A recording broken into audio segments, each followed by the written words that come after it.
할렐루야. 오늘 3부 예배에 나오셔서 하나님 영광 돌리시는 우리 성의 온 가족들, 하나님께서 한 분 한 분 또 사랑하시고 큰 은혜를 부어주심을 믿습니다. 3부 찬양대 은혜스러운 찬양 감사합니다. 주님의 발자취를 따라 생명길로 가겠네. 아멘. 그럼 옆 사람과 인사를 한번 하시겠는데요. 생명길로 갑시다 라고 인사. 생명길로 갑시다. 아멘. 무더운 날씨가 아주 기승을 부리고 있습니다. 날씨도 덥지만 습도도 높아서 체감 온도가 훨씬 더 높은 것 같습니다.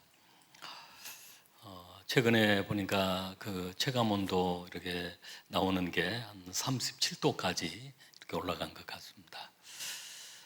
다음 주간, 이번 주간, 다음 주간에는 또 폭염주의보도 내려져 있고 온도가 37도까지 올라간다고 그랬는데요. 그러면 체감 온도가 한 40도 정도 될 것 같습니다. 최근에 그 유럽에서 그 온도가 40도까지 올라가서 10,000명 정도가 사망했다는 그러한 뉴스를 본 적이 있습니다. 우리도 이 40도 정도 체감 온도가 되어지면 여러 가지 또 어려운 일들도 있을 것 같습니다. 이런 혹서기를, 폭염이 내리는 그런 무더위를 어떻게 잘 보낼 것인가, 제가 어떤 그 자료를 보았는데요. 그렇게 한 5가지를 하면 좋겠다. 하나는 물을 많이 마셔라. 그 수분이 땀으로 많이 빠지기 때문에 물을 많이 마셔야 된다는 것입니다.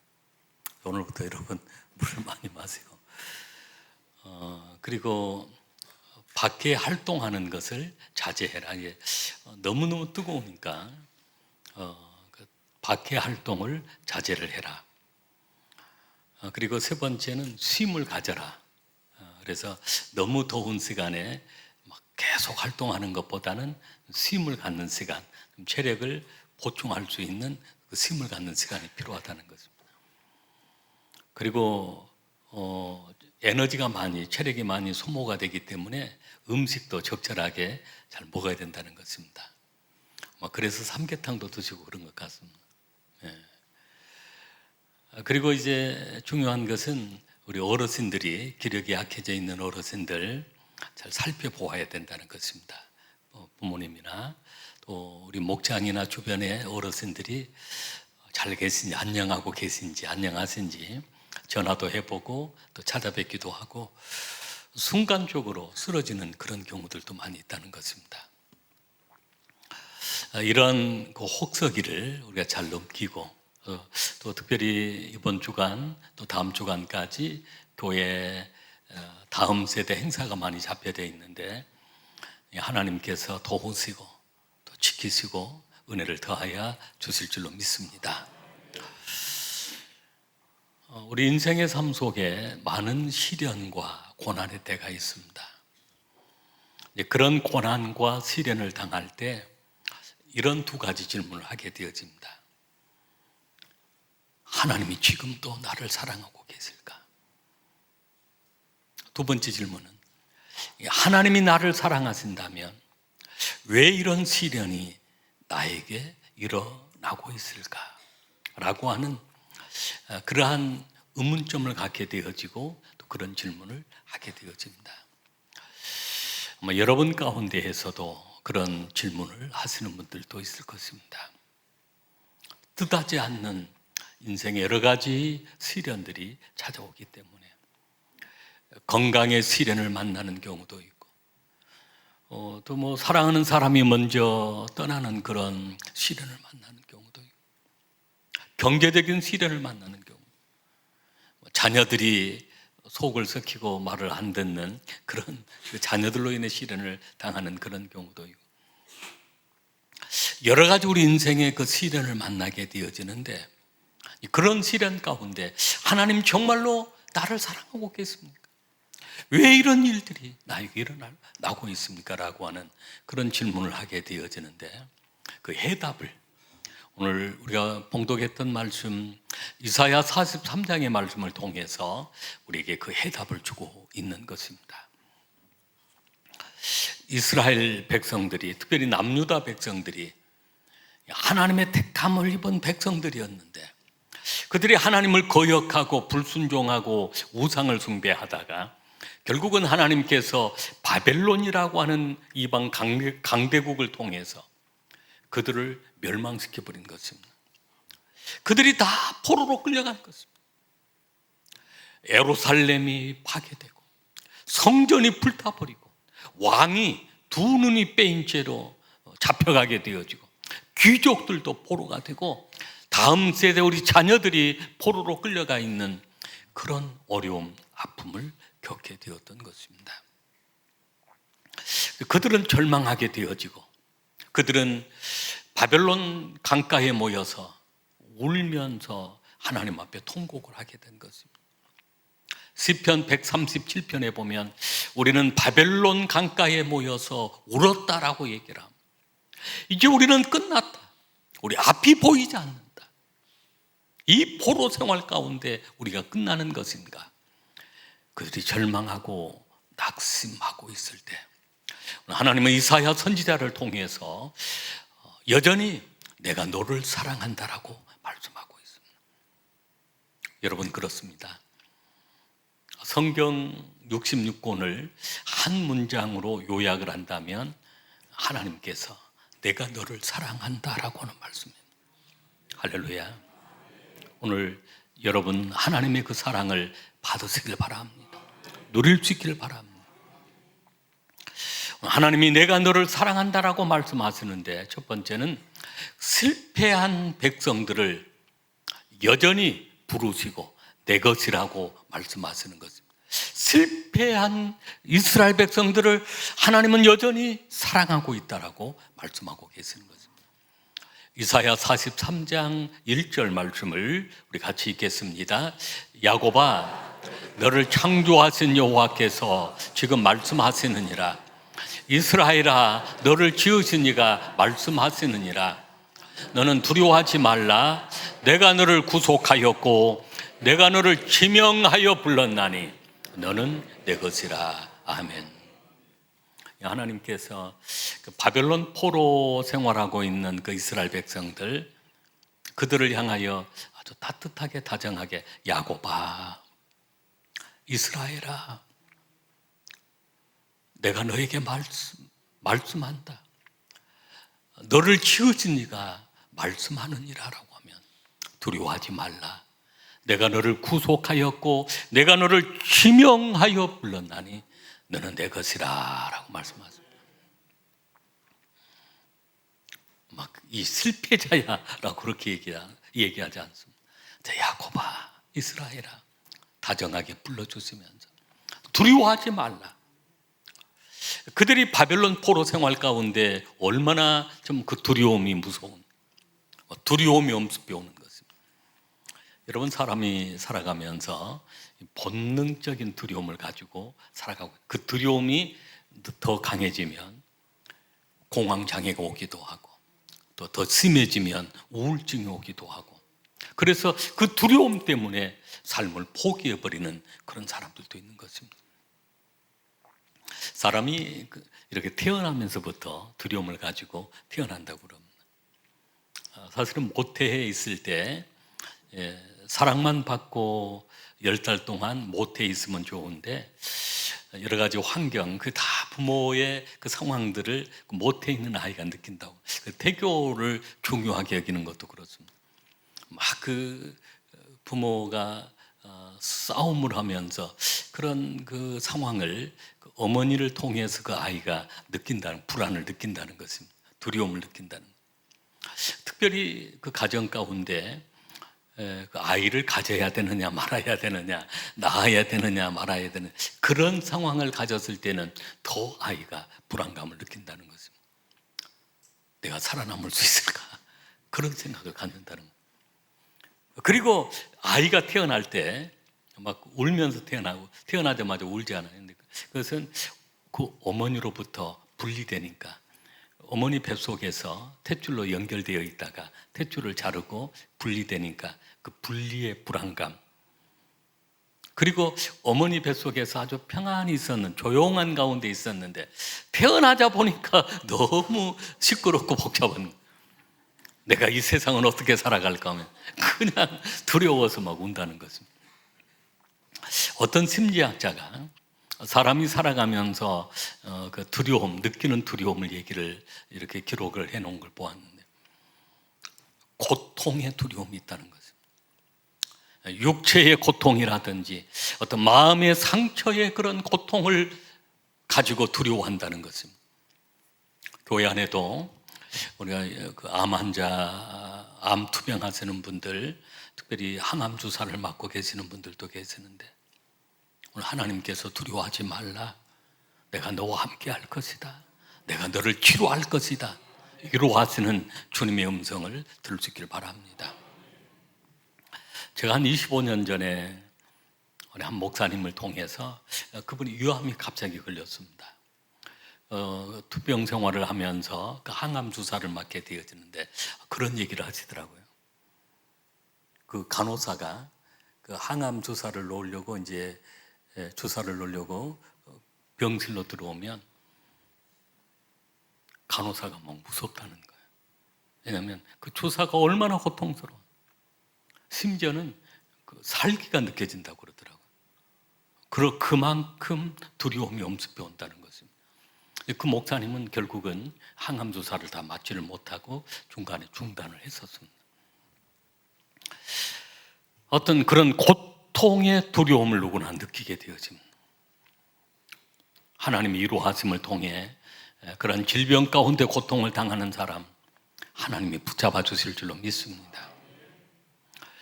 많은 두려움들이 있는데 그 중에 애로움이라고 하는 두려움도 있습니다. 온 가족들이 함께 살다가 어느 순간 자녀들이 출가해 나가고 단지 부부만 남아있는데, 그런 경우도 어느 순간 혼자만 남아있게 되어지는 그런 경우, 먼저 사랑하는 사람을 떠나고 혼자 남아있을 때 그런 애로움, 소외감, 그런 애로움의 두려움이 있다는 것입니다. 또한 그런 두려움 가운데 많은 두려움들이 있는데, 자신의 어떤 연약함에 대한 두려움, 아무리 노력을 하고 힘을 써 보아도 일이 이루어지지 않는 그런 경우들이 있습니다. 힘쓰고 애써 보아도 안 되는 일, 내가 부족함을 느끼고 한계 상황을 느낄 때 찾아오는 그런 두려움, 좌절에 대한 그런 두려움, 어떤 일을 할 때마다 늘 좌절감을 느껴서 그러한 어떤 두려움들을 갖게 되어지고, 또 사람과의 관계 속에서 거절에 대한 그런 두려움도 있습니다. 여러분, 누군가가 부탁하면 친절하게 받아주시고 또 이해해 주시고 배려해 주시는 것도 좀 좋을 것 같습니다. 어렵게 부탁했는데 거절하면 그분은 또 마음의 상처로 남을 수가 있는 것입니다. 죽음에 대한 두려움도 있습니다. 우리가 믿는 사람들은 죽음 너머에 영원한 생명이 있고 영원한 천국이 있기에 그런 두려움을, 죽음에 대한 두려움이 사실은 우리 믿는 사람들에게는 영원한 생명이 있기에 그런 죽음의 두려움을 초월합니다. 그러나 믿지 않는 사람들은 가장 이 무서운 두려움은 죽음에 대한 두려움입니다. 죽음 너머에 지옥이 있다면 그 지옥을 내가 들어가야 될 텐데, 그래서 막 죽으려고 하면 죽지 않으려고 막 몸부림을 치는 것도 그런 두려움 때문에 그런다는 것입니다. 막연한 두려움도 있고, 이유를 알 수 없는, 내가 두려운데 무엇 때문에 두려워하는지조차도 알 수 없는 그런 두려움, 죄책감에 대한 두려움이 있습니다.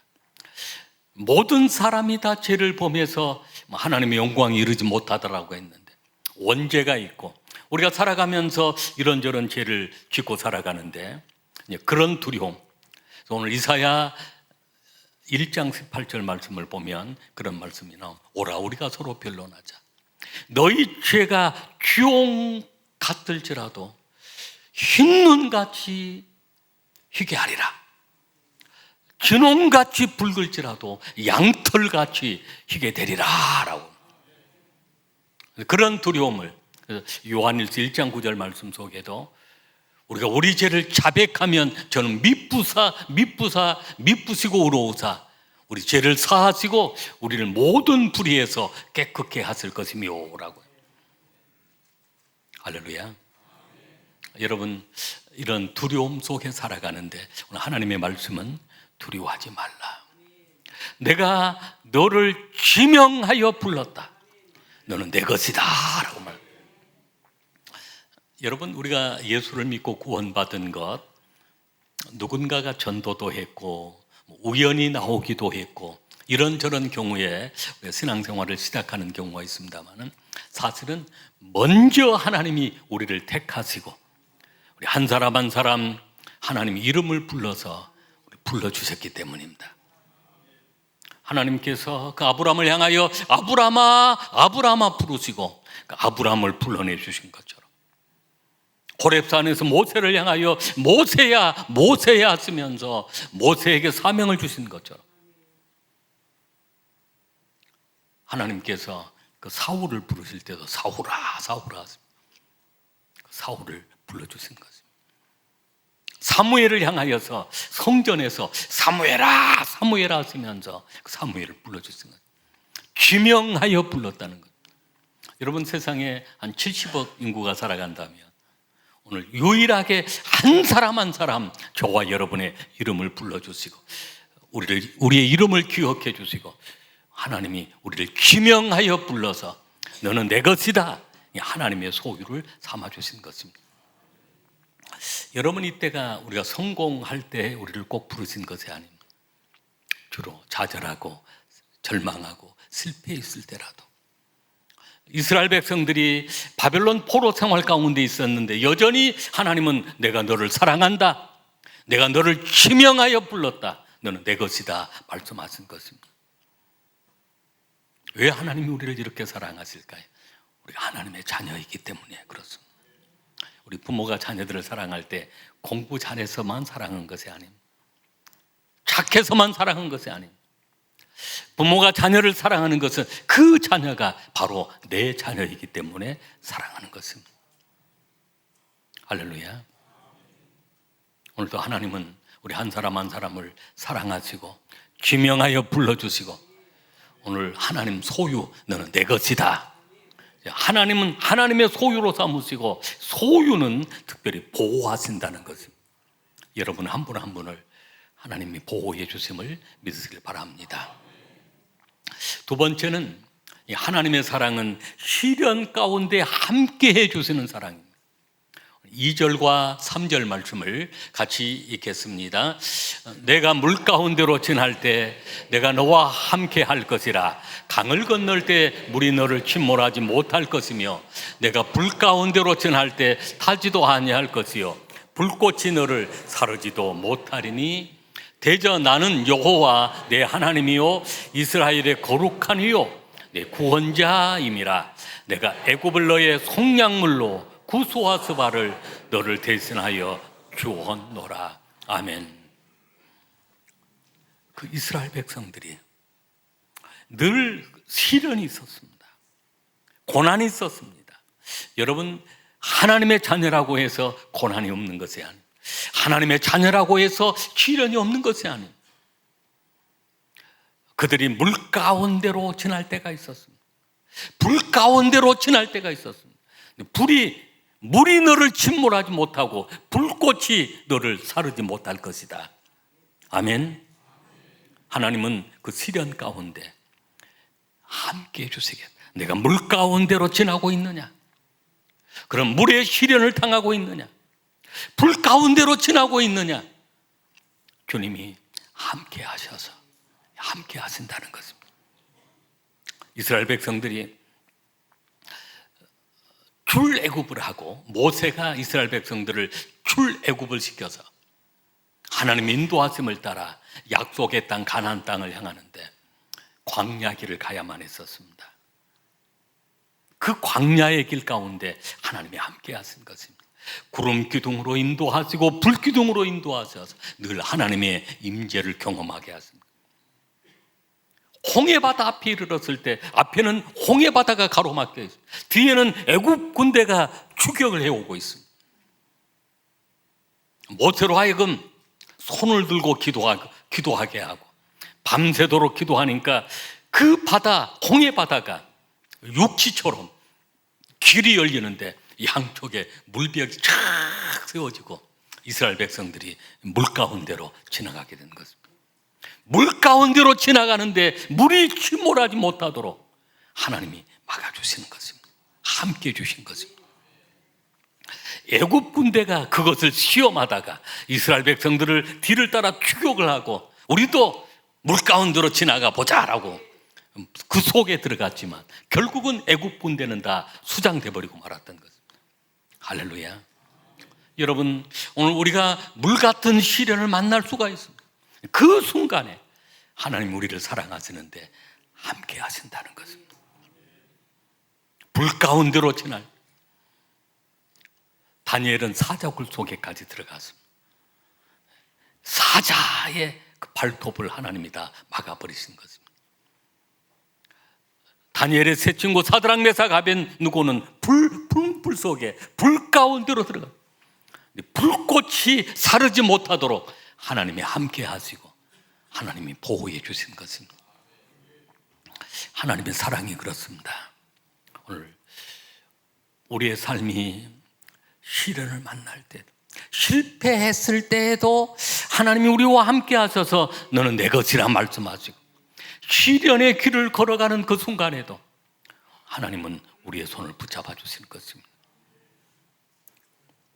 어려운 순간을 만날 때마다 이사야 41장 10절 말씀을 많이 묵상하는데요. 이사야 41장 10절 말씀을 우리 한번 같이 읽겠습니다. 두려워하지 말라, 내가 너와 함께함이라. 놀라지 말라, 나는 내 하나님이 됨이라. 내가 너를 굳세게 하리라. 참으로 너를 도와주리라. 참으로 나의 의로운 오른손으로 너를 붙들리라. 아멘. 아멘. 두려워하지 말라, 내가 너와 함께함이라. 놀라지 말라, 나는 내 하나님이 됨이라. 내가 너를 굳세게 하리라. 참으로 너를 도와주리라. 참으로 나의 의로운 오른손으로 너를 붙들리라. 라고. 하나님은 하나님의 의로운 오른손으로 우리 한 사람 한 사람 힘들고 어려운 그 순간, 시련을 만나 있는 그 순간, 세상 사람들이 손가락질을 하고 미워해도 하나님은 여전히 우리를 사랑하시고 오늘 하나님의 그 강한 손으로, 때로는 그 부드러운 손길로 우리를 붙잡아 주시는 것입니다. 제가 전에 사역지에서 이런 경험이 한 번 있습니다. 부부가 이렇게, 목회자는 대부분 부부가 함께 사역을 합니다. 신방을 가든 또 교회 일을 할 때 부부가 함께 일을 하는데 늘 집에 어린 우리 아이, 딸 둘이를 집에 놓고 큰 아이하고 둘째 아이하고 좀 나이 터울이 있어서 큰 아이가 늘 그 둘째 아이를 데리고 놀아주고 또 함께 해주는 그런 일을 했습니다. 어렸을 때 그렇게 해놓으니까 지금도 큰 아이가 둘째 아이 꼭 보호자처럼 늘 따라다니면서 일을 도와주고 이렇게 하더라고요. 근데 아주 이제 큰 아이가 초등학생 정도 되고 둘째 아이가 유치부 정도 되었을 때인데 큰 아이가 둘째 아이를 데리고 놀이터 그네를 타는 곳으로 데리고 갔습니다. 그네를 태우려고 하면서 그만 잘못돼 가지고 그 그네가 슉 오는 그 그네가 우리 둘째 아이 얼굴을 쳐버렸습니다. 그래가지고 이제 얼굴에 막 피 범벅이 된 것이. 일을 하고 있는데, 사역을 하고 있는데 큰 아이한테 연락이 전화가 온 것입니다. 놀래가지고 이제 저하고 집사람이 이제 달려갔습니다. 그 아이를 데리고 얼굴이 찢어져 있으니까 그 아이를 데리고 성형외과로 갔습니다. 일반외과하고 이 성형외과는 그 수술하는 방법이 좀 다른 것 같았습니다.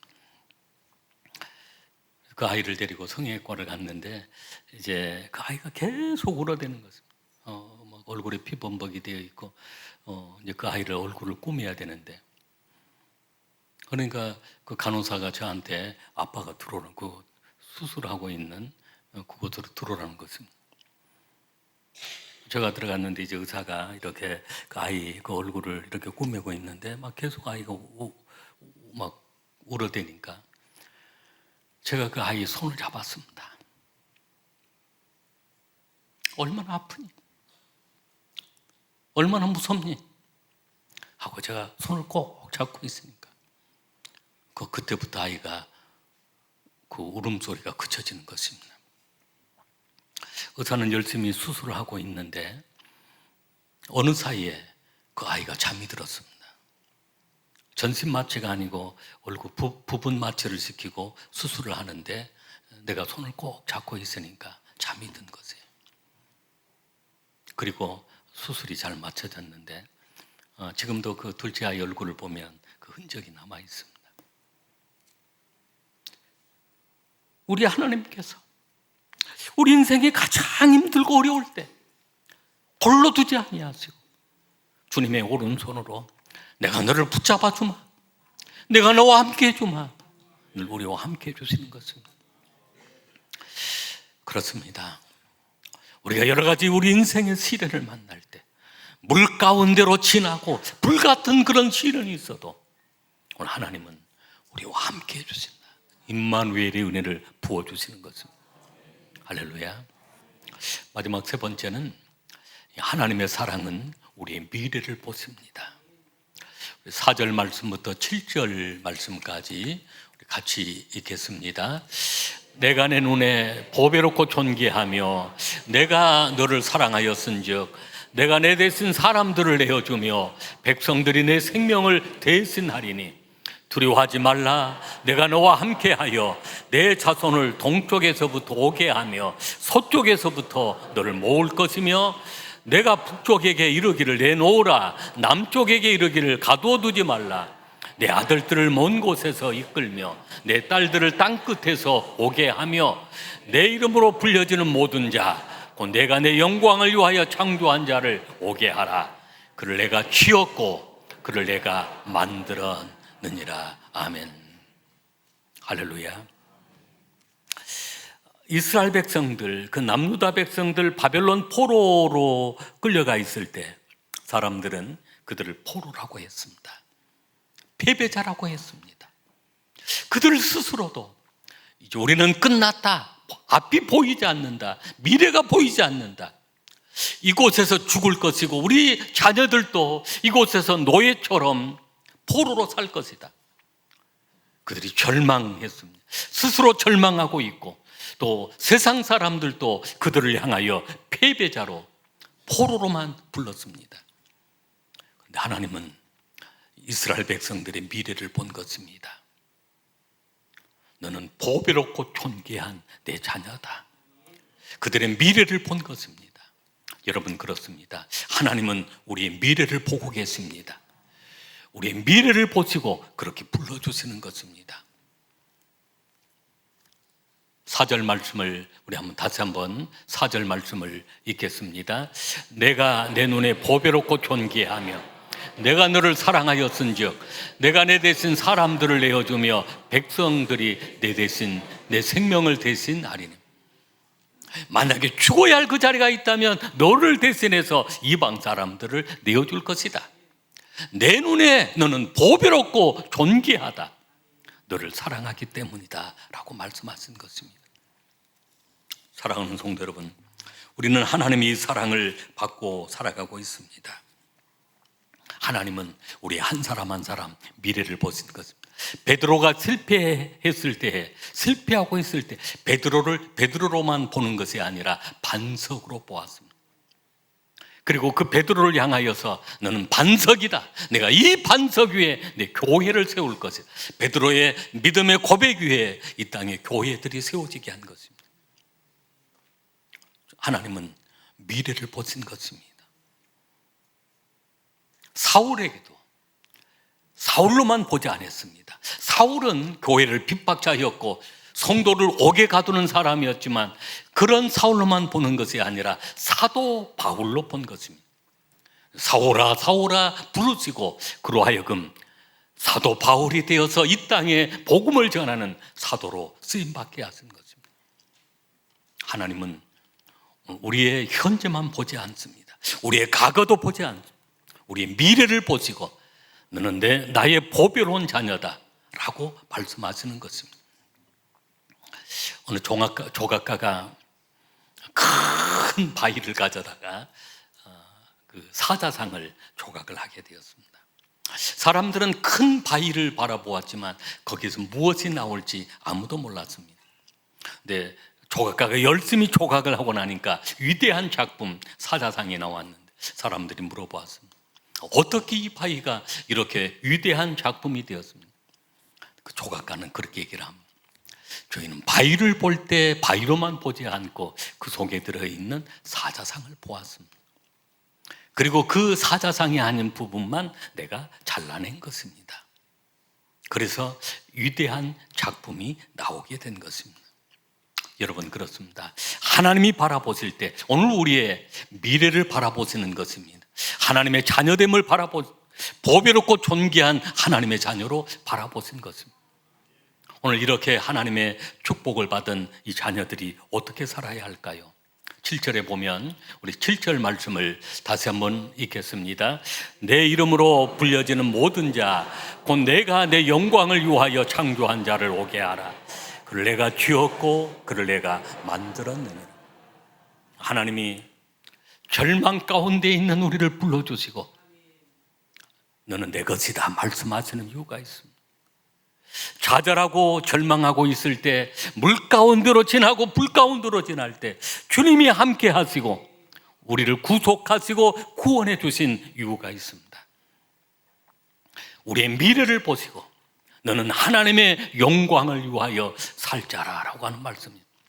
내 이름으로 불려지는 모든 자 곧 내가 내 영광을 위하여 창조되었고 그 영광을 위하여 내가 너를 구속했다 구원했다라고 말씀하신 것입니다.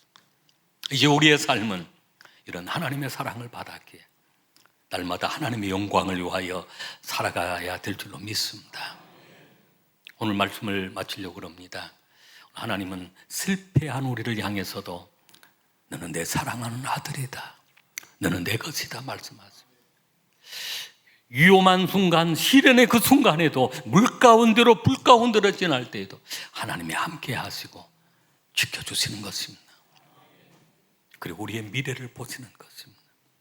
우리 어떻게 하나님의 영광을 위하여 살아야 할 그런 존재임을 하나님은 보시고 더 귀하게 더 복되게 하나님이 사용해 주신 줄로 믿으시길 바랍니다.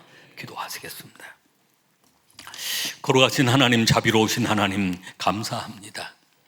한없는 하나님의 사랑과 은혜를 받게 하시고 오늘도 내가 너를 사랑한다라고 하는 하나님의 음성을 듣게 하시고 실패했을지라도 시련의 길을 걸어간다고 할지라도 하나님은 오늘 우리를 너는 내 것이라 말씀해 주시고 기명하여 불러주시고 함께하여 우리를 지키시고 보호하신 하나님, 이제는 하나님의 영광을 위하여 살아가기를 원하오니 성령의 충만한 은혜가 이 시간 임하게 하옵소서. 예수님 이름으로 기도하옵나이다. 아멘.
다시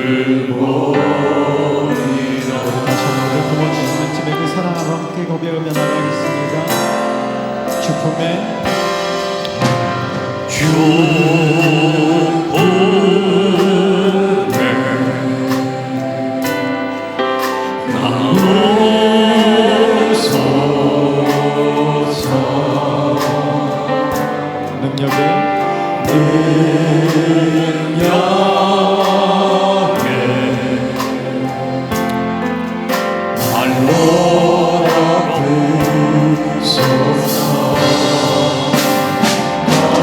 파도 날 향해 와도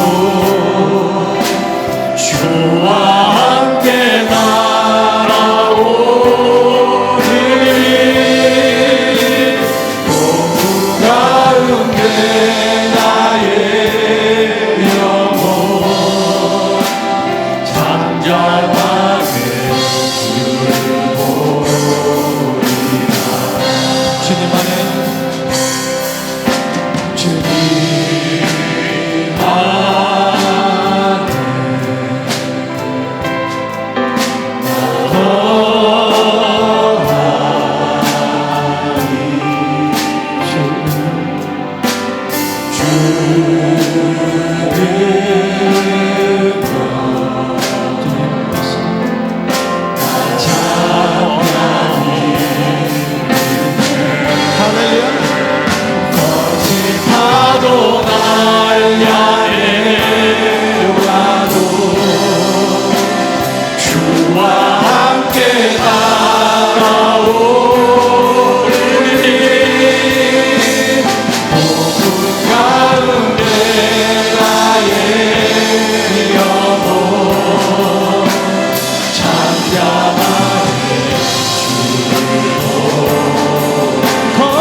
잠잠하게